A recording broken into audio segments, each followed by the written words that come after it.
Je pense à, justement, au primaire, la prof de première année qui aimait beaucoup utiliser les craies roses sur les tableaux verts, que c'était peut-être pas une bonne idée d'écrire toujours en craie rose. Puis on lui avait suggéré autant que possible de privilégier la craie blanche pour l'usage de tous les jours.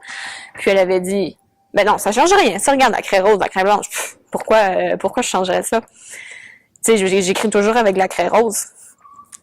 Puis dans le fond, à cette genre de réponse-là, on avait offert dans ce cas-là, peut-être si vous voulez continuer à utiliser des couleurs, on pourrait définitivement s'arranger pour avoir un tableau blanc avec des marqueurs.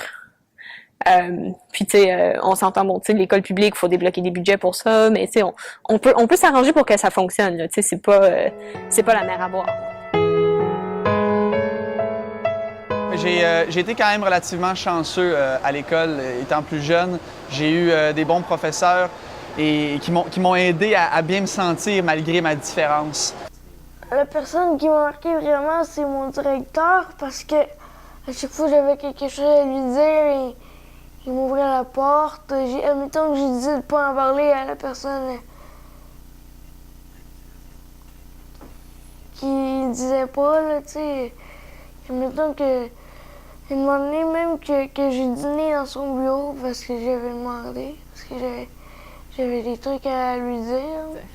Elle a demandé le silence dans la classe, puis elle a fait un petit speech comme quoi que il y a des gens qui apprennent différemment, puis qu'il y a des gens que même si on écrit au tableau, il y a des gens qui pas nécessairement qui choisissent d'apprendre autrement, là, mais qui vont passer par un autre chemin, puis qui vont utiliser d'autres ressources, puis qui vont, par exemple, écouter. Puis là, elle m'a nommé, elle m'a pointé, elle m'a fait lever, puis elle m'a fait rasseoir. Elle était de la vieille école, là. Donc, elle m'a cité en exemple, puis elle m'a... en voulant faire son coup de discipline pour avoir le silence dans la classe, générer de rendre le silence peut-être un peu plus senti, de se dire pas juste « Ah, faut qu'on se taise parce que c'est le cours », mais « Faut qu'on se taise parce qu'elle apprend autrement, puis peut-être que moi aussi, je pourrais apprendre autrement. » J'ai trouvé que c'était un beau geste de sa part. Puis dans le fond, moi, ça m'a un peu donné la voix que j'avais l'impression que je manquais des fois à ce moment-là. Puis ça m'a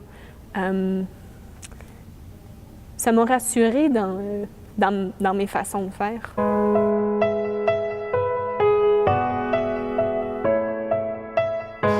Oui, mes parents m'ont toujours encouragé, m'ont toujours supporté à essayer de trouver une place où est-ce que je pouvais m'épanouir.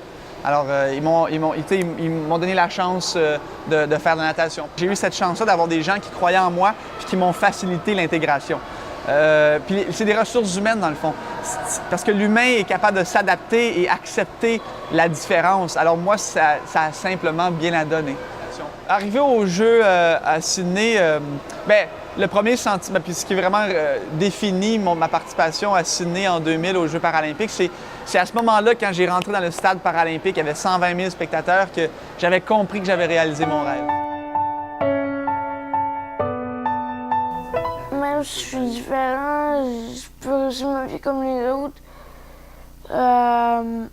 Avec un peu d'aide de mes parents, de beaucoup de monde là, que j'ai confiance. T'es un être humain, là, pas besoin de permission pour t'intégrer. T'as pas besoin de permission pour t'intégrer dans le monde. Là. Tu fais ta place. Là.